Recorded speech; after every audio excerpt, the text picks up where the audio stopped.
एक शहर के पास एक जंगल था जहाँ दो भिखारी रहा करते थे। क्योंकि उनके पास रहने के लिए कोई घर नहीं था, इसलिए जंगल को ही उन्होंने अपना घर बना लिया था।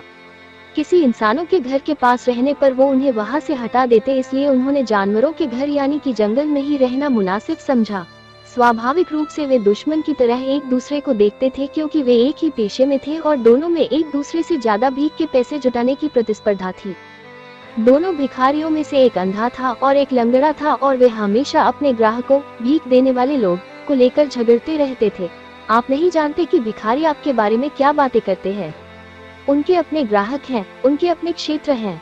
वे दोनों भिखारी लगातार लड़ रहते थे। उन्हें एक दूसरे के कारण बड़ा संघर्ष और प्रतिस्पर्धा करनी पड़ती थी भीख मांगने में, इसलिए वो दोनों भिखारी सालों से दुश्मन थे।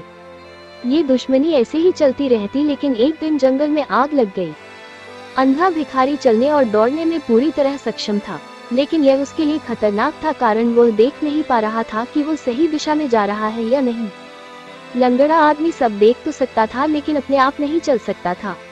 वो आग को तेजी से अपनी तरफ बढ़ते हुए देख रहा था, लेकिन बेबस था, वहां से हिल नहीं पा रहा था। आग इतनी तेजी से फैल रही थी और हवाएं इतनी तेज थी, लेकिन वो देख सकता था कि अभी भी बाहर निकलने की संभावना थी। कुछ स्थान ऐसे थे जहां आग अभी तक नहीं पहुंची थी, लेकिन जल्द ही आग वहां पहुंच सकती थी। जल्द ही वे हर तरफ से आग से घिर जाएंगे।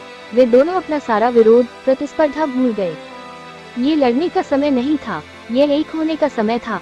और उस अंधे ने लंगड़े को अपने कंधे पर उठा लिया और वे एक शरीर की तरह काम करने लगे। अब उनकी आंखें थीं और उनके दोनों पैर थे। लंगड़ा आदमी देख सकता था और निर्देशित कर सकता था कि उन्हें कहाँ भागना है, तेज या धीमे, और किन दिशाओं से बचना है। और अंधा लंगड़े को कंधों पर उठाकर दौड़ने के सामर्थ्य था। वे बिना घायल हुए जंगल से बाहर आ गए। ये प्राचीन कहानी आपके दिमाग और आपके दिल के बारे में है। आपका दिल देख सकता है, लेकिन कह नहीं सकता। आपका दिमाग कह सकता है, लेकिन देख नहीं सकता। यदि आप अपने दिल और दिमाग को, अपने प्रेम और तर्क को करीब लाने में सक्षम हैं, अपने अनुभव और अभिव्यक्ति को करीब लाने में सक्षम हैं, तो शायद मन भी कुछ महत्वपूर्ण कह सकता है। ये पूर्ण नहीं हो सकता है, ये संपूर्ण अभिव्यक्ति नहीं हो सकता है, लेकिन यह सही दिशा में एक संकेत हो सकता है।